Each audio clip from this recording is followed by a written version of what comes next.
Jammikunta municipality పరిధిలోని ప్రజలకు నా నమస్కారము. నా పేరు కంకనాల రమారెడ్డి. నేను జమ్మికుంట మున్సిపాలిటీ పరిధిలోని 28వ వార్డు ఎంప్లాయీస్ కాలనీలో ఉంటాను. నేను గత 5 సంవత్సరాలు 2020 నుంచి మా వార్డులో ఉన్నటువంటి ఓటర్ జాబితాలో ఉన్న బోగస్, ఫేక్, డూప్లికేట్ ఓట్ల గురించి రెవెన్యూ ఆఫీసులలో పోరాటం చేస్తూనే ఉన్నాను. 2020లో మున్సిపల్ ఎలక్షన్ తర్వాత ఒక ఇంటి మీద 59 ఓట్లని కంప్లైంట్ ఇవ్వడం జరిగింది. మున్సిపల్ ఎలక్షన్ టైంలోనే కంప్లైంట్ ఇవ్వడం జరిగింది. ఆర్డీఓ గారు వచ్చారు, ఎంక్వైరీ చేశారు. చేసిన రిపోర్ట్ అది ఏమొచ్చిందో ఏమో తెలియలేదు. మళ్ళీ పీఓ గారు మాత్రం మన యాజిటీస్గా ఓటు వేయడానికి ఇచ్చారు. ఒక ఇంటి మీద 59 ఓట్లు ఎన్రోల్ చేశారు.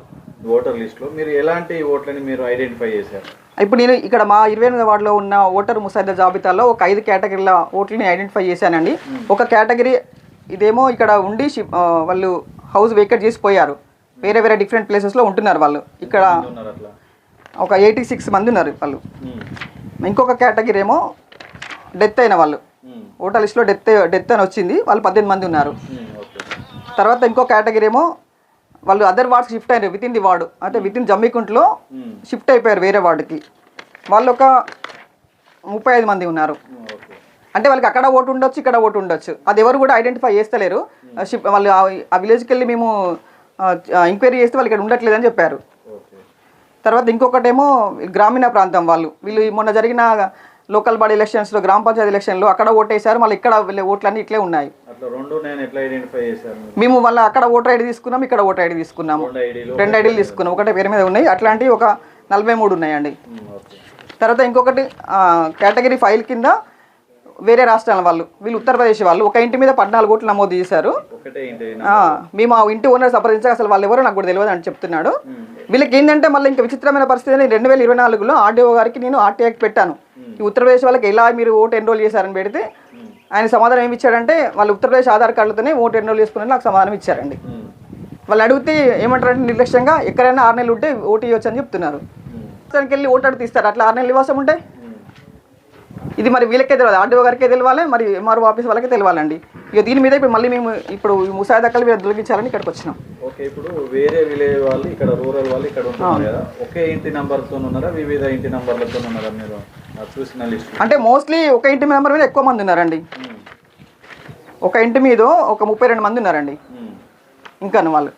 ఓకే, అంటే మీరు ఒక 28th వార్డే అబ్జర్వ్ చేశారు, 26th వార్డు కూడా అబ్జర్వ్ చేశామండి. 26th వార్డులో ఓట్లేసిన వాళ్ళు, అక్కడ సర్పంచ్లో గెలిచిన వాళ్ళు కూడా ఇక్కడ ఉన్నారండి ప్రజెంట్. అవును, అట్లా 27వ వార్డులో కూడా అట్లే ఉన్నారు, 26వ వార్డులో కూడా అట్లే ఉన్నారు. సర్పంచ్లో ఓటేసిన వాళ్ళు కూడా ఇక్కడ ఓట్ లిస్ట్లో వాళ్ళు ఇంకా ఉన్నారు. అంటే అధికారులు ఎంత నిర్లక్ష్యంగా పనిచేస్తారని దీన్ని బట్టి మీకు అర్థమవుతుంది. వాళ్ళు Form 7 పెట్టుకోవచ్చు మేబీ, కానీ వీళ్ళు చూడకుండా ఓటర్ లిస్ట్ యాక్చువల్గా ప్రింట్ చేసి ఇచ్చారు. ఇది ఎవరి వైఫల్యము, నాయకులదా, అధికారులదా, ఎవరిదని అర్థమవుతలేదు మాకు. కానీ ఇంత ప్రాపర్ వెరిఫికేషన్ లేకుండా ఓటర్ జాబితా ఎట్లా విడుదల చేస్తారు వీళ్ళు? అంటే ఇప్పుడు ఏమని చెప్తున్నారంటే మళ్ళీ కంప్లైంట్ ఇచ్చిన, ఇప్పుడు ఓటర్ లిస్ట్లో ఒకసారి వచ్చినా కదా ఏం చేయరాదు, మీకు just ward to ward shift చేస్తాం, లేకుంటే మిస్ అయితే షిఫ్ట్ చేస్తామని చెప్తున్నారు. మరి ఈ ఓట్ల పరిస్థితి ఏంది? దీనికి ఎవరు సమాధానం చెప్పాలి మాకు? మళ్ళీ సేమ్ ఇట్లనే ఎలక్షన్ జరిగితే ఎవరు నష్టపోతారు? మేము అధికారులు ఇంత నిర్లక్ష్యంగా ఉంటే ఎవరు బాధ్యులు దీనికి? అది మేము ప్రశ్నించామని వచ్చామండి ఈరోజు. ఇక్కడ కంప్లైంట్ ఇచ్చి నేను ఎలక్షన్ కమిషన్కే మళ్ళీ లెటర్ పెట్టాను. అక్కడి నుంచి వెళ్ళి మళ్ళీ collector to copy, RDO copy, MRO గారికి, ఇక్కడ మున్సిపల్ కమిషనర్ గారు ఇద్దామని వచ్చాము ఈరోజు. వాళ్ళు కూడా ఆర్డీఓ గారిని, ఎంఆర్ఓ గారిని ఈ ఓట్ల గురించి అడుగుతూనే ఉన్నానండి. వాళ్ళు ఏమంటారంటే మాకు తీసేయడానికి అథారిటీ లేదు మేడం, ఓటు ఎక్కేయడానికి అథారిటీ ఉంది కానీ తీసేయడానికి అథారిటీ లేదని చెప్తున్నారు. వాళ్ళు ఇంకే సిల్లీగా ఏం చెప్తున్నారంటే వాళ్ళు డేరా వేసుకొని ఉన్న వాళ్ళకి ఓటు ఇవ్వచ్చు అని చెప్తున్నారు. మరి మనం వేరే రాష్ట్రాలకు వెళ్ళి డేరా వేసుకుంటే మనకు ఓటు ఇస్తారా? మరి ఇక్కడే ఎందుకంత సులభతరంగా ఉన్నది మాకు అర్థం కావట్లేదు.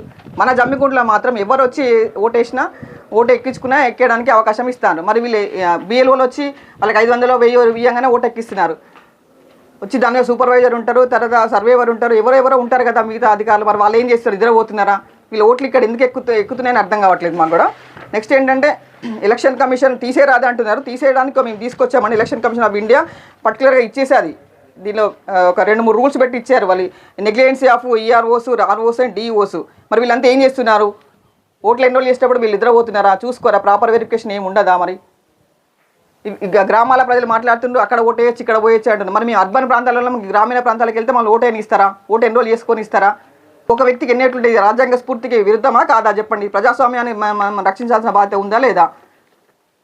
ఇట్లా ఎన్నిసార్లు ప్రశ్నించినా కూడా అధికారులు ముద్దు నిద్రపోతున్నారండి. ఇక్కడ వీళ్ళతో కాదని ఎలక్షన్ కమిషన్ పోయినా, ఎలక్షన్ కమిషన్ చాలా పాజిటివ్గా స్పందించి నాకు కొంతవరకు న్యాయం జరిగింది. ఇంకా కూడా పూర్తి న్యాయం జరగడానికి నేను మళ్ళీ ఎలక్షన్ కమిషన్ ఆశ్రయిస్తాను ఇప్పుడు.